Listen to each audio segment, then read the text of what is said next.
Hi friends, in this video we shall see how to reduce a Colle's fracture. Whenever a patient above the age of 40 fall on an outstretched hand, there is a chance of Colle's fracture, distal end of radius fracture. First, we shall measure the distance from the metacarpophalangeal joint to the elbow for a below elbow half cast. 12 layer into 10 cm width POP is taken. Each patient the measurement will be different. It should be like this. Then for the reduction, one person should give counter traction over the elbow, the other person should hold the thumb and all other four fingers. The thumb should be towards the person who is giving traction and all other four fingers should be towards 90 degree. The ulnar deviation is to reduce the radial displacement. As we all know, there is dorsal displacement and radial displacement. To correct the dorsal displacement, we are using our thenar eminence like this. The traction and counter traction should be maintained up to the end of the bandage. After the proper reduction, we are applying a gauze over the particular area initially. We can pour Murivanna to the affected part to reduce the Pitta Rakta Koba in the initial phase due to the hematoma formation of fracture. The radial displacement and dorsal displacement is corrected. There is dinner for deformity on inspection on every Colle's fracture. X-ray view we are taking is wrist, AP and lateral.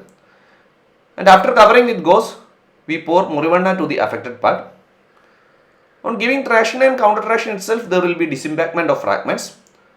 Then we are applying a compressed cotton or top band.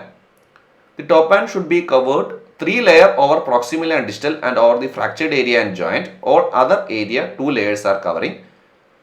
The succeeding turn should cover 2/3 of the preceding turn.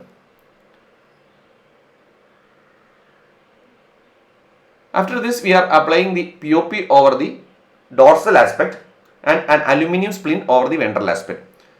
We are keeping the bandage in a 5-degree palmar flexion and ulnar deviation to avoid the redisplacement.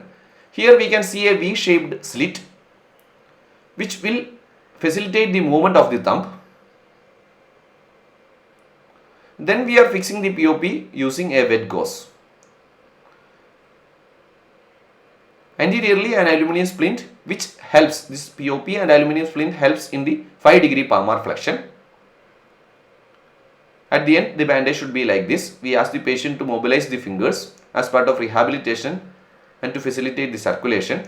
We ask the patient to pour the Murivanna in between the aluminium splint and POP in the initial phase up to callus formation. At the end, we are applying a sling like this.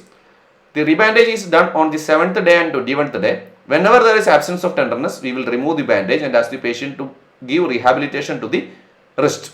Thank you.